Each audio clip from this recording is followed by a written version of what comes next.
비트코인 60만 개 몰수설? 미국의 베네수엘라 침공이 코인 시장에 던진 충격적 결과. 뱅크 오브 아메리카의 긴급 권고, 고객님, 지금 당장 비트코인을 포트폴리오에 넣으세요. 10만 달러 돌파 직전. 월가 은행들이 앞다퉈 솔라나와 이더리움을 사들이는 진짜 이유. 안녕하십니까? 2026년 새해 초부터 요동치는 글로벌 경제와 가상자산 시장의 핵심 정보를 전해드리는 긴급 입체 분석 뉴스입니다. 오늘 리포트에서는 뱅크 오브 아메리카와 모건 스탠리 등 월가 대형 은행들의 파격적인 행보, 베네수엘라 마두로 체포 사태가 가져온 후폭풍, 그리고 비트코인 10만 달러 돌파 가능성을 60분 분량의 심층 분석 대본으로 구성해 전해드립니다. 일부 월가의 기류 변화와 가상자산의 제도권 안착. 월가를 대표하는 대형 은행 뱅크 오브 아메리카가 고객 자산 운영 전략에 디지털 자산을 공식적으로 포함하기 시작했습니다. 이는 가상자산이 단순한 투기 수단을 넘어 제도권 투자 자산으로 한 단계 올라섰음을 의미합니다. 뱅크 오브 아메리카는 재무자문사들에게 고객 포트폴리오의 14%를 비트코인 등 암호화폐에 배분하도록 권고했습니다. 단순한 주문 집행을 넘어 포트폴리오 구성 전반에 관여하는 적극적인 관리자 역할이 시작된 것입니다.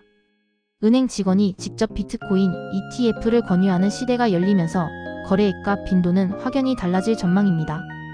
특히 자산가들에게 14%의 편입은 수십억 원 이상의 자금 유입을 뜻하며 이는 시장의 강력한 하방 지지선이 될 것입니다. 여기에 모건 스탠리까지 가세했습니다. 블랙록이 독점하던 ETF 시장에 모건 스탠리가 비트코인과 솔라나를 결합한 새로운 상품을 내놓으며 도전장을 던졌습니다. 모건 스탠리는 강력한 소매 네트워크를 보유한 만큼 일반 투자자들에게 직접 상품을 판매할 수 있는 파괴력을 가집니다. 이는 JP 모건의 참여와 맞먹는 파급력을 지니며 월가의 메인스트림이 완전히 바뀌었음을 시사합니다. 가상자산 시장 구조법이 상반기 내에 통과될 것이라는 관측도 힘을 얻고 있습니다. 골드만삭스는 규제, 불확실성이라는 장벽이 낮아지면 기관 투자의 물꼬가 터질 것으로 보고 있습니다. 설문조사 결과 기관 투자자의 71%가 향후 1년 내 투자를 늘릴 것이라고 답한 만큼 제도적 명확성은 대세 상승의 촉매제가 될 것입니다. 2부 마두로 쇼크와 지정학적 부의 재편. 최근 가장 충격적인 뉴스는 미국의 베네수엘라 니클라스 마두로 대통령 체포 작전입니다. 미 특공대가 전격적으로 수행한 이 작전으로 마두로는 현재 뉴욕 법정에서 재판을 받고 있습니다. 월가는 이 사건을 1타 5피의 효과를 노린 트럼프의 승부수로 해석합니다. 베네수엘라는 세계 1위의 원유 매장량을 자랑합니다. 미국은 이번 사태를 통해 중국으로 향하던 베네수엘라 원유 공급망을 차단하고 국제 유가를 통제하여 인플레이션을 잡으려 합니다. 유가가 안정되어야 금리 인하의 명분이 생기고 이는 다시 유동성 공급으로 이어져 시장을 부양할 수 있기 때문입니다. 더욱 흥미로운 점은 베네수엘라의 비트코인 보유설입니다. 일각에서는 베네수엘라가 600억 달러 하나, 약 87조 원 규모의 비트코인 60만 개를 몰래 보유하고 있다는 추정이 나옵니다. 만약 미국이 이 비공식 자산을 몰수하여 전략적 비축 자산으로 활용한다면 시장의 유통 물량이 사라지는 공급 쇼크가 발생할 수 있습니다.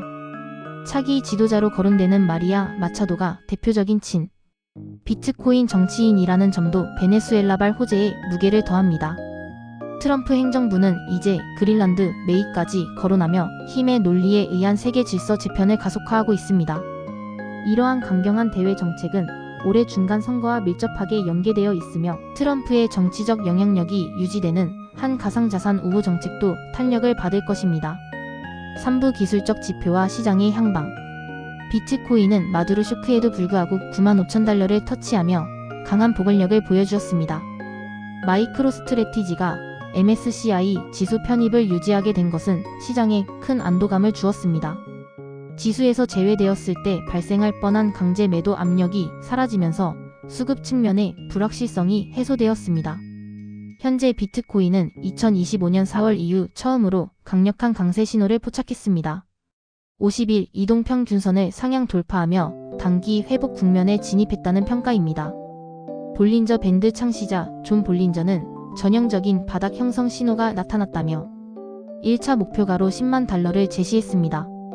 10만 달러는 심리적 기술적으로 매우 중요한 저항선이며 이를 돌파할 경우 10만 7천 달러까지 추가 상승이 열리게 됩니다.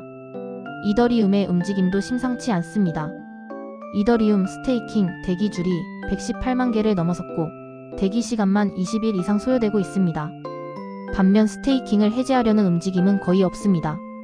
이는 투자자들이 현재 가격에서 팔기보다는 장기 보유하며 이자 수익을 챙기겠다는 확신이 강함을 보여줍니다.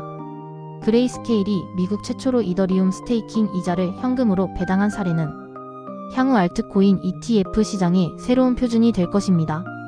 4부 새로운 테마와 리스크 관리 2026년 시장을 주도할 키워드는 프라이버시, AI, 그리고 토크나입니다.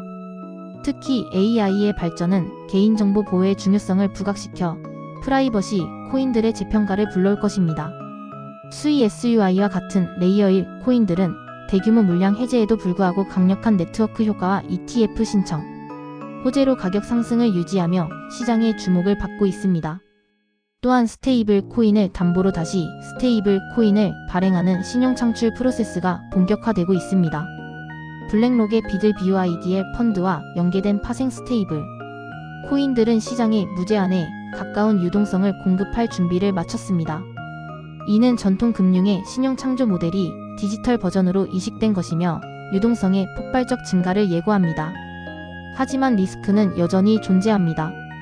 미국 대법원의 트럼프 관세 불법 판결 여부, 그리고 중국의 대만 침공 가능성과 같은 블랙스완 이벤트에 대비해야 합니다. 내부자 거래 의혹이 불거진 폴리마켓의 사례처럼 정보 불균형은 일반 투자자들에게 불리하게 작용할 수 있습니다. 윌리유와 같은 분석가들은 비트코인 거래 수수료가 낮은 수준에 머물러 있다는 점을 들어 거래량 실종에 따른 단기 반등 종료 가능성도 경고하고 있습니다. 마무리 생존을 위한 투자 전략. 결론적으로 지금은 극도의 저평가 구간이자 거대한 전환점입니다.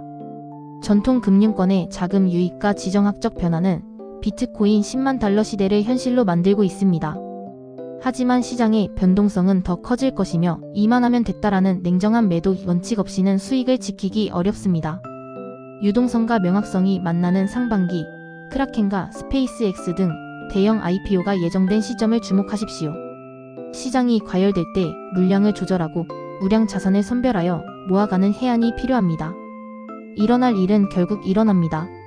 철저한 분석과 흔들리지 않는 멘탈로 2026년 부의 대전환기를 준비하시기 바랍니다.